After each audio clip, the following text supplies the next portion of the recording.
this issue, this abortion issue, is turning into a remarkably politically potent issue for people who want a return to, well, where the United States was for about 50 years, where women had a right to make health care decisions and make choices about their own bodies. We've seen in Kansas, we've seen in Kentucky, we've seen in one red state after another. We saw in a Supreme Court race in Wisconsin landslide victories, all because Republicans are taking extremist views. And we saw it last night in a state that has gone deep red, Ohio. Red. Yes, voters overwhelmingly rejected a Republican-backed measure that would have made it more difficult to change the state's constitution.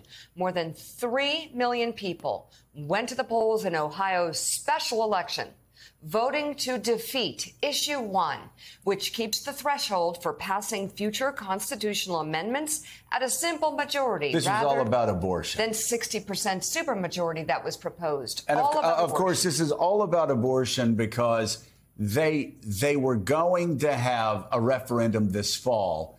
And suddenly the pro-life groups and the Republican legislators, Caddy, decided we're going to rig things. We're going to change the rules. We're going to require 60% because we know the majority of the people don't want women to have their health care decisions decided by men in state legislators. 57% of Ohioan voters say no to rigging the process. 43% said yes. But, Caddy, that almost certainly ensures that this fall, Ohio will be yet another Republican state that pushes back against the abolition of Roe. Yeah, Republicans wanted to make it so that you couldn't change a law in the part of the Constitution without 60%, having 60%. For decades, it's been 50%. That's been fine for all the other amendments that they've had in the past. But when abortion was on the ballot, they wanted to make it that much harder for pro-abortion rights people to do it. Actually, that 57% is not far off the 60% that they were mandating. What's extraordinary about this is that it's August. A quarter of Ohioans. August. This is not even a vote on abortion. This is a vote on an amendment to the Constitution that is potentially about abortion. And even so, Ohioans turned out in huge numbers, and the campaign that had been campaigning on pro-abortion rights had thought this might be close. This reminds me of Kansas. This reminds me of that first vote we had where we were all surprised by the margin of the victory for the pro-abortion rights group. And here we are, a good more than a year after Dobbs, and it is still rallying people, 57%. That's a big victory for the pro-abortion rights group. A huge victory, just like a huge victory in Wisconsin, a state that's always been very close. A huge victory in Kansas, another state that was red. Time and time again, you look at these polls, that they just don't tell the tale. People like a year and a half out, are you going to vote for the guy that, you know, for people that don't follow closely, it's like, are we going to vote for the guy who falls off his bike and stutters once in a while, or the guy who tried to take over the federal government with a riot and said he wanted to terminate the Constitution? And then you don't put other issues in there, and suddenly you get closer, and it's just like 2022. Remember the red wave of 2022? Yeah. Neither do I. You know why? Never happened. You know why it never happened? Abortion's a big issue. Also, some people, I know it's quaint if you write this morning for the Wall Street Journal editorial page or on Fox News. Some people love American democracy. We're kind of old-fashioned that way. I don't know.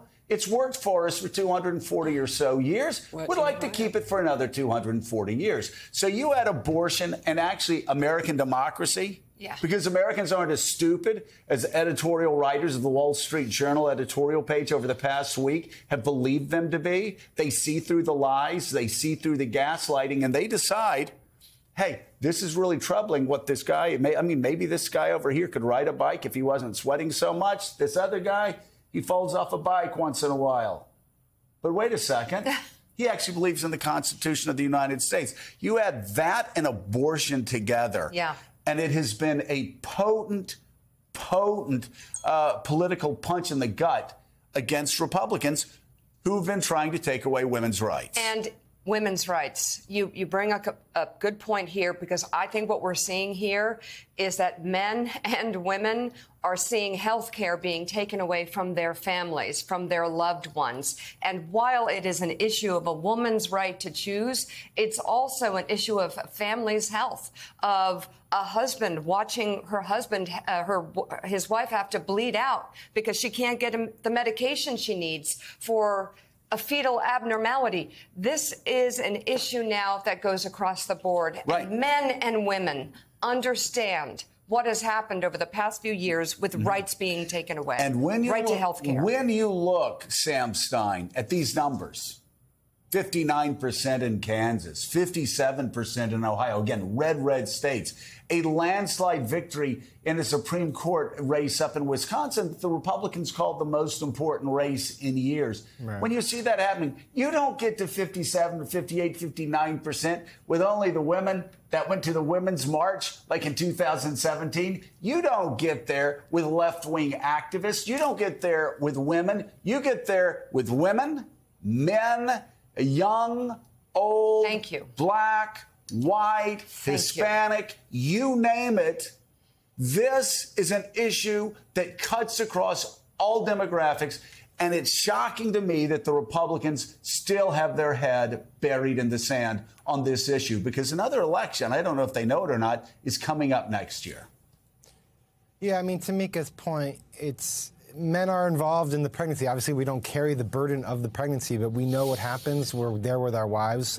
We feel very much part of the process, and I think it resonates, the issue of abortion, for men as much as women. And if you look at the issue on ideological grounds, I mean, there's a recent poll that showed that something like 35 to 40% of Republicans were upset over the Dobbs decision. I mean, those numbers don't really happen in many other issues. And I think the proof now is in the pudding, so to speak. We have 3 major elections, probably more are missing, Kansas, Wisconsin, and Ohio, where it's very evident that abortion rights is an incredible motivator. I would just add that in Ohio, Kathy's right. I mean, they tried to sneak this in on some municipal election in the middle of August. Yeah. It was fairly transparent what the anti-choice crowd was trying to do.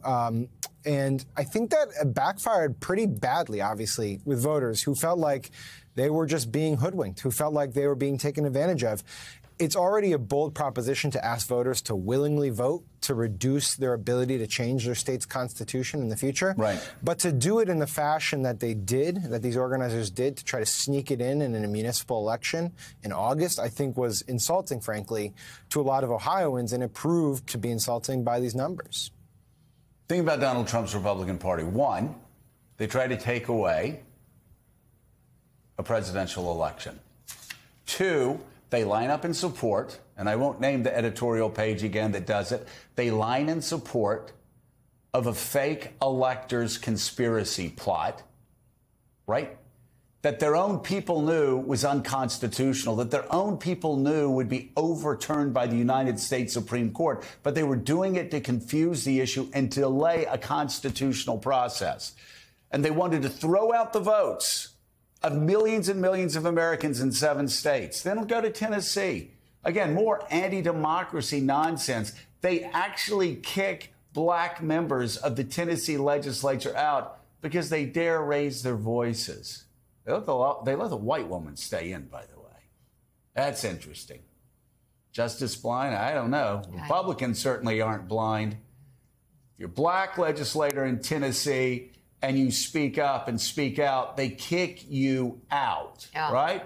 And now you go to Ohio, and what do we have? You first of all have the women of Ohio have the right to make health care decisions for themselves. Are parents of 10-year-old girls who are raped, who have to flee the state so they can make health care decisions themselves. First, Republicans take that right away from Ohio women and Ohio families and Ohio doctors. Then they come up with this scheme and they say, and now we're going to take away your right to amend the Constitution the way we've done it for years. and we're going to sneak it in August. And you're going to now have to get 60% to try to claw back to get the right we've already taken away from women in Ohio and across America. And as Scotty said before, this is August. Yep. August is such a dead month politically.